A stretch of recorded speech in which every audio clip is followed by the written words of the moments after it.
À notre Dieu. Je vous salue encore en cette matinée de percée où nous croyons que Dieu a une parole de vie, Dieu a une parole de grâce pour nous.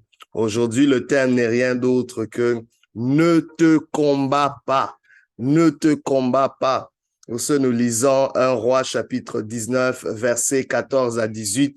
La Bible dit ceci. Il répondit, j'ai déployé mon zèle pour l'Éternel, le Dieu des armées, car les enfants d'Israël ont abandonné ton alliance. Ils ont renversé tes autels et ils ont tué par l'épée tes prophètes. Je suis resté moi seul et ils cherchent à m'ôter la vie. L'Éternel lui dit, va, reprends ton chemin par le désert jusqu'à Damas, et quand tu seras arrivé, tu oindras Hazaël pour le roi de Syrie, tu oindras aussi Jéhu, fils de Nimshi, pour Israël, et tu oindras Élisée, fils de Shaphat, d'Abel, mais alors pour prophète à ta place. Et il arriva que celui qui échappera l'épée d'Azaël, Jéhu le fera mourir, et celui qui échappera l'épée de Jéhu, Élisée le fera mourir. Mais je laisserai en Israël 7000 hommes, tous ceux qui n'ont point fléchi les genoux devant Baal et dont la bouche ne l'a point baisé. Ne te combats pas. Ce message s'adresse à la plupart d'entre nous qui, de par notre humanité, nous avons souvent tendance à nous isoler quand nous sommes blessés, quand nous avons mal, quand nous sommes découragés, quand nos attentes ne sont pas rencontrées. Bien-aimés, on sent le besoin d'être seul, on sent le besoin de s'isoler parce que ça fait mal. Dieu nous comprend, mais aujourd'hui, Dieu te dit, ne te combats pas parce que ton isolement attire une attaque contre toi-même. Ce ne sont pas les démons qui t'attaquent, mais c'est toi-même qui t'attaque. Ton isolement te combat. Ton isolement te combat. Dieu te dit, ne te combats pas. Ne te combats pas. Bien-aimé, pour réussir dans la vie, on a besoin de Dieu, on a besoin des autres, mais on a surtout besoin de nous-mêmes. Mais quand tu te combats toi-même, oh, comment peux-tu subsister? Jésus-Christ a dit une maison qui se combat soi-même, un royaume qui se combat contre lui-même ne peut pas subsister. Même le diable ne se combat pas lui-même. Sinon, il ne serait plus diable, sinon, il ne serait plus en business. Ne te combats pas. Et souvent, dans l'isolement, cela attire plein de choses, mais c'est nous-mêmes qui nous combattons et on va commencer à trouver des boucs émissaires. C'est à cause de ceci, de cela. Mais Dieu te dit, ne te combats pas. On le voit dans ce texte, l'histoire d'un prophète illustre en Israël. Il s'agit d'Élie. Ce prophète dont l'origine est un peu obscure, on ne nous dit pas trop d'où il vient, on dit simplement Élie de Tishbite qui venait du coin de Tishbite, mais c'est un homme qui avait le mandat de ramener le cœur des enfants vers le Père, le cœur d'Israël, de la nation qui s'était égarée dans toutes sortes d'idolâtries sous le leadership du roi Akab et de la reine Jézabel. Et à lui seul, il s'était consacré à cette tâche-là, à ramener le cœur du peuple. Et Dieu a fait des exploits à travers lui. Le ciel s'est fermé pendant 3 ans et demi sous une sécheresse pour ramener, pour confondre les dieux de Baal qui prétendaient être les dieux de l'abondance. Il y avait une telle sécheresse, l'économie était complètement en lambeaux. Mais cet homme du nom d'Élie a relevé un défi majeur. Il a confronté les 400 et quelques prophètes de Baal et par un défi dans lequel Dieu a fait descendre le feu, par une prière qui a fait moins d'une minute. Il y a quelque chose de puissant là. Et écoutez, le peuple a reconnu que c'est l'Éternel qui est Dieu. Après avoir accompli tout cela, il se retrouve dans une situation où la reine Jézabel le défie, la reine Jézabel carrément le maudit ou lui promet qu'elle lui fera subir le même sort qu'il a fait subir au prophète des Baals parce que les prophètes des Baals avaient été égorgés. Et Élie se retrouve dans une situation où il est intimidé par cette femme, lui qui a pu renverser 400 prophètes de Baal, lui qui a pu amener le feu se retrouve en épeuré. Je sais pas, parfois après avoir accompli beaucoup de choses et sans avoir trouvé, oh my God, je sais pas. Élie a un problème de perspective.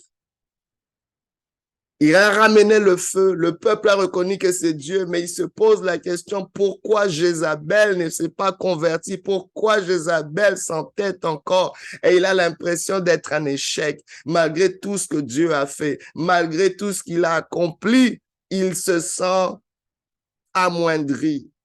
Il se sent inutile et il désire carrément la mort. La Bible déclare qu'il laisse son serviteur de côté et il s'en va seul. Il va dans une grotte, il est isolé. Et quand Dieu le rencontre, déjà avant que Dieu puisse le rencontrer, Dieu envoie un ange pendant qu'il dormait.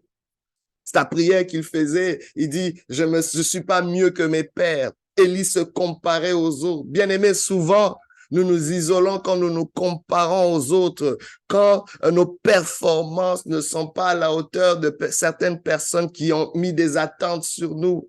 Mais j'aimerais vous dire, ce que les autres attendent n'est pas plus important que ce que vous attendez de vous-même, premièrement, et ce que Dieu attend de vous. Parfois, nous nous mettons des standards qui ne devraient pas s'imposer sur nous.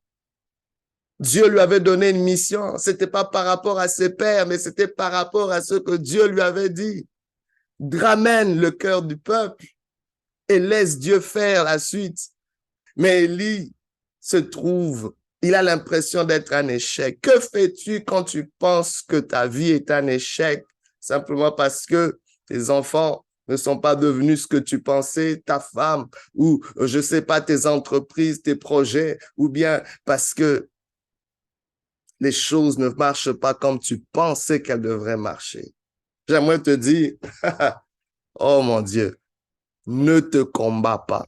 Ne te combats pas parce que Dieu n'a pas encore fini avec toi. Il y a un autre chapitre à cette histoire. Il y a, oh my God, Dieu avait une autre vie pour Élie. Dieu avait un autre chapitre pour lui. Dieu dit, ton mandat n'est pas fini, mais si tu continues à te combattre, tu vas finir là. Il y a un ange qui est venu le nourrir. Il y a un ange qui est venu lui donner une autre nourriture et il a mangé à 2 reprises. L'ange lui a donné de la nourriture pour le fortifier. Il dit, va car le chemin est long. Mais regardez, Dieu, pour nous aider, nous encourage de nous nourrir. Quelqu'un qui est seul, quelqu'un qui se sent isolé, qui est en train de se combattre et qui est même en train de demander la mort. Il dit, je n'ai qu'à mourir. En fait, il était suicidaire. Il y avait des pensées suicidaires. Parfois, nous ne pensons pas que quelqu'un qui, après des grands exploits, peut se retrouver dans cette impasse-là. Ne te combats pas.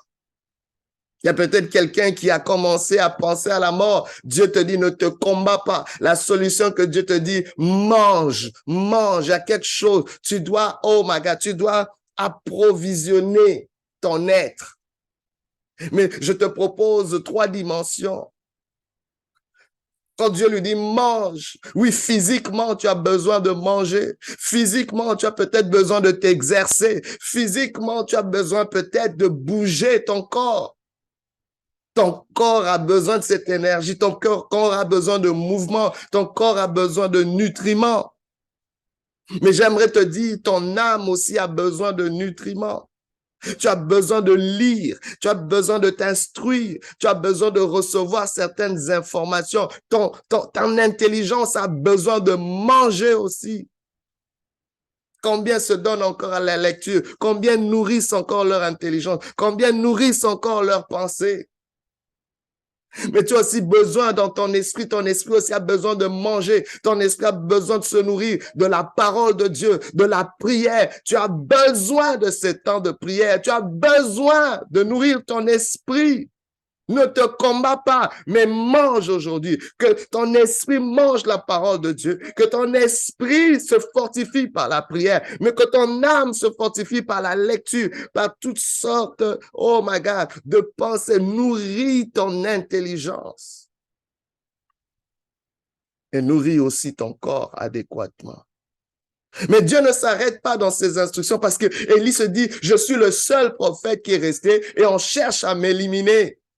Vous savez, parfois, ce que nous disons, alléluia, quand nous sommes isolés, quand nous sommes en train de nous combattre, nous avons généralement une information qui est erronée. Il y a des choses qui sortent de nos bouches qui ne sont pas forcément vraies, mais qui sont vraies pour nous, mais qui ne sont pas vraiment vraies. Élie pensait qu'il était seul, mais Dieu va l'informer qu'il y a 7000 prophètes qui sont restés fidèles à Dieu, qui n'ont pas fléchi les pieds devant Baal. Je ne sais pas qu'est-ce que tu es en train de te donner comme excuse. Je ne sais pas qu'est-ce que tu es en train de te dire, mais laisse-moi te dire, quand tu te combat, je suis sûr que ce que tu es en train de te dire n'est pas totalement vrai. C'est un problème de perspective. Ton intelligence est biaisée par ce que à quoi tu as été exposé, par ce que tu as expérimenté. Mais laisse-moi te dire, ce que tu sais est basé sur ta vie, sur ton monde. Mais ton monde n'est pas le monde parce qu'il y a beaucoup plus que ce que tu sais. Il y a des choses que tu ne sais pas. Tu te combats quand tu te limites à ce que tu sais. Pour Élie, pour lui, il savait simplement qu'il était resté le seul, mais c'était pas ça. Il y avait quelque chose qu'il ne savait pas. J'aimerais t'inviter à entrer dans la dimension de ce que tu ne sais pas. Pose-toi la question, qu'est-ce que j'ignore que je devrais savoir? Qu'est-ce que je ne sais pas sur ma vie que je devrais savoir? Qu'est-ce que je ne sais pas sur mon parcours que je devrais savoir? Qu'est-ce que je ne sais pas sur mes enfants que je devrais savoir? Qu'est-ce que je ne sais pas sur ce projet que je devrais savoir? Qu'est-ce que je ne sais pas sur ma destinée que je devrais savoir? Aujourd'hui, ne te combats pas à cause de ton ignorance, à cause des limites de ce que tu sais de ta situation. J'aimerais que tu puisses élargir tes perspectives. Alors, la proposition de Dieu, c'est le partenariat. Dieu lui dit pas seulement de se nourrir, mais Dieu lui dit, va, oins à ta place, Élisée. Il lui dit d'abord de oindre Jéhu comme roi, de oindre Azaël aussi comme roi, mais de oindre Élisée comme prophète à sa place. Il lui demande de oindre 3 personnes. En réalité, Élie n'a oint qu'une seule personne. Il a oint son successeur. Il a oint celui qui allait le remplacer. Le succès dans la succession. Dieu dit, ton succès, c'était pas d'avoir amené le feu. C'était pas d'avoir renversé les prophètes. Ton succès va se trouver en trouvant un successeur. Quelqu'un qui va continuer parce que la mission est plus grande que toi. Tu as pensé que tu étais plus grande que ta mission. Tu as pensé que tout s'arrêtait avec toi. Oh, laisse-moi te dire, ta personne est trop petite pour les grandes choses que Dieu a prévues sur ta vie. Il y a des grandes choses. Il y a une mission qui dépasse toujours ta personne. Tu es sur cette terre pour commencer quelque chose qui va continuer après toi, qui finira pas avec toi. Aujourd'hui, refuse de mourir. Dis avec moi, je ne mourrai pas, je vivrai. Je ne me combattrai plus. Oh, ne te combats pas.